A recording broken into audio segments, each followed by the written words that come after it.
we are, we are, we are potentially heading for a divorce. That's James Franklin and the Nittany Lions. Penn State was favored by 24.5 points this weekend in LA against UCLA, who was 0-4 coming into that game, who had an interim head coach, who had a first-time play caller. And I get it. You can make a lot of excuses. It's across the cross-country flight. We're coming off a game which we lost in overtime to Oregon, wide out. I understand all that. But you have to show up. You have to win this game, especially given the expectations of Penn State this season. Top 5 team. This was it. This is the team for Penn State that was supposed to have it all. You had the play caller in year 2. You had the quarterback in year 2 of Andy Kotelnicki's system. You have the highest paid defensive coordinator in the country who won a national championship last year at Ohio State. You have talent all over the field. You have experience. You went out in the portal. You got Trevor Petagna. You got Kyron Hudson. You got Devontae Ross. You got 2 absolute freaks in your backfield, Nick Singleton and Katron Allen. This was it. Behind inexperienced offensive line. And so far, it's been very frustrating. So where are we? In 12 seasons at Penn State, we're 104-44 with a 70% win percentage. We're 5-6 in bowl games, and we're close. We're really close. We can taste it. We were in the semifinals last year in a game that we should have won against Notre Dame. Would have played the Buckeyes in the national championship. But it hasn't been good enough. And to me, the feel that I've had about James Franklin and Penn State has always been like, is this a team that plays to win? They don't feel like it. They feel like a team that shows up and says, you know what, we have the talent advantage in 90% of the games that we play in, maybe even more, and we're going to let that take over. And I don't care how unimpressive that is. We'll just do the bare minimum of what we need to do to win these games. And I said it when I picked Oregon last week to beat Penn State.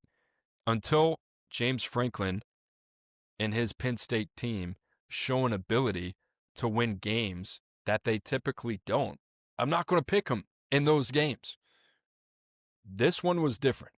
This was not Oregon. This was 0-4 UCLA in the worst of conditions. The worst. I mean, you couldn't have got them at a better time. And you showed up and you laid an egg. So for Penn State, especially over the next couple of weeks, you got Northwestern at home, and then you're on the road at Iowa and at Ohio State, and then you have a red-hot Kurt Signetti, Indiana, Fernando Mendoza.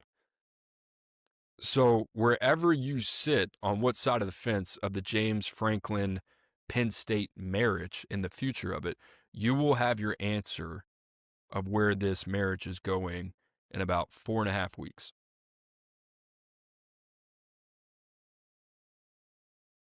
And I have a gut feeling it's going to be that Iowa game that's really going to be the gut check. Like, where are we at? You lose to Iowa, then you're on the road at Ohio State, and then Indiana.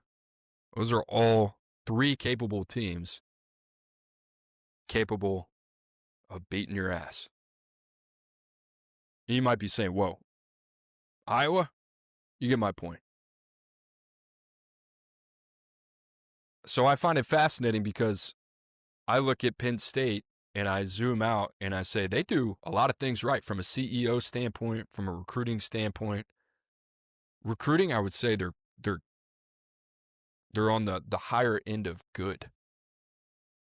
They're not elite. In some areas, they're good. Obviously, pass rusher, they've been really good. Running back, they've been really good. Receiver, they've had to go out and they've had to patch that. Quarterback, it's been Drew Aller and a lack of development, quite honestly, over the last couple of years. There's something missing there that I can't put my finger on. And they're not tapping into 100% of their potential. But it's not just on field, it's off the field too. But the way they've been doing things is good enough to get them one game away from a national championship. It's good enough to go to 6 New Year's Six Bowls in 12 years. So if you're a Penn State fan, it's the question of, like, how do we go from good to great? And what's the answer? And if you're James Franklin, you're saying, you know what? When I got to this place, rich history and all, it was a mess. And look what I've done. I've turned it into a consistent winner. One of the best teams in a power conference like the Big Ten. And every year we're in it. And even though we're a step away, we're in it. And I'm sick and tired of being treated like this. And this might just be one of those situations where, like, this is where we're headed, you know? Franklin's a prideful dude. I can't see him sitting back and saying, you know what, I get it. We lost to UCLA, but, I'm not dealing with this. And for Penn State, this is kind of what you've been calling for. This is kind of where it's been headed, but be careful. And that's the thing, man. It's a super high floor with James Franklin, and you're trying to get to a ceiling where everybody's trying to get to right now. And who's the guy? I would love to know. Like, I'm genuinely interested. If you're Penn State, who's the guy? Who do you feel comfortable ditching James Franklin for? And saying, you know what? This guy's going to elevate us that 2 to 3% from a talent acquisition standpoint. And then from a coaching standpoint, who is it offensively that can tap into our talent at the quarterback position? And I get it. Those are legitimate questions. It's not good enough. I just want to know. It's a tricky situation. Is it Matt Campbell? Is it Kenny Dillingham, an alum of Arizona State? What's that fit like? Is it Will Stein from Oregon? Are you comfortable enough with him, a first-time head coach? Is it Clark Lee from Vandy? Are you going to be able to poach him from Nashville? Eli Drinkwitz? Can you get him? Jed Fish? Like, what are we looking at? And do any of those make you feel better than the current situation of what you have?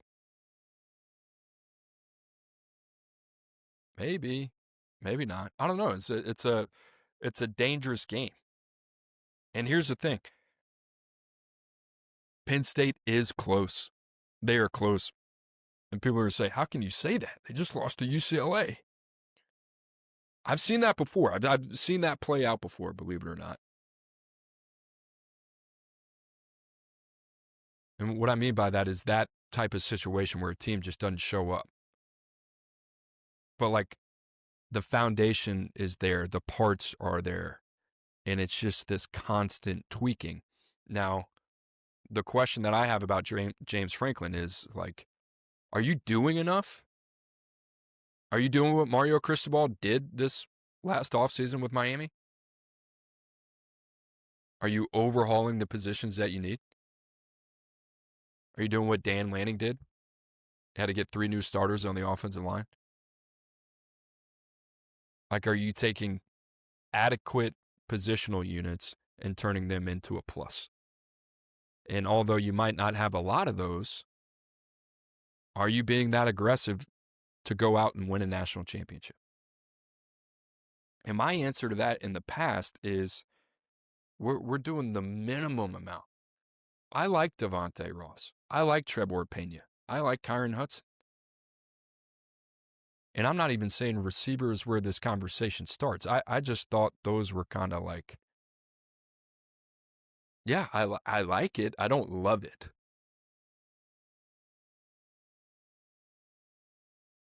And that's kind of where I am. Like, are we doing the win at all costs type of thing? And his response would probably be, I'm paying my defensive coordinator $3 million. Dude, I get it. But, like, are you doing that within all areas of your organization? And I think that's where he constantly has to be challenged. Put a bow on this thing. James Franklin, here are the jobs that are open right now. Arkansas would not touch if I was him. And that's nothing against Arkansas. It's just like expectations are going to be high. You can build that place back up to a 9-win program, but that's tough in the SEC. UCLA, don't think that makes a lot of sense, especially with the administrative uphill battle that you would have there. Oklahoma State, not really fit geographically. Virginia Tech. Hmm.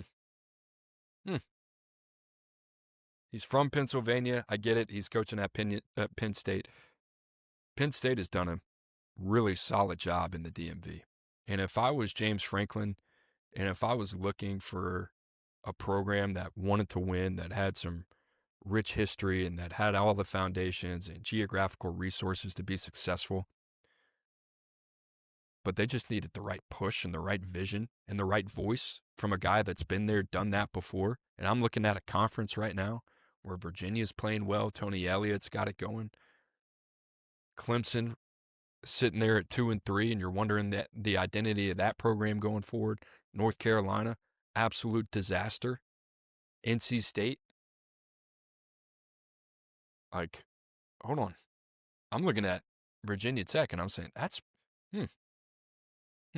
that's pretty attractive. So I'd keep an eye on that one. James Franklin, Virginia Tech. And like I said, into October, we're going to have a pretty good idea here. And this is like culture gut check time.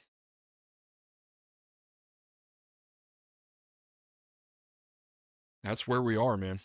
That guy's a winner. He's done it at a high level, and it's the good to great conversation. That's where we're at. And I understand if you're Penn State and you're a Penn State fan, alumni, you want more. I get that too. I'm just saying, dangerous game we're playing, both sides.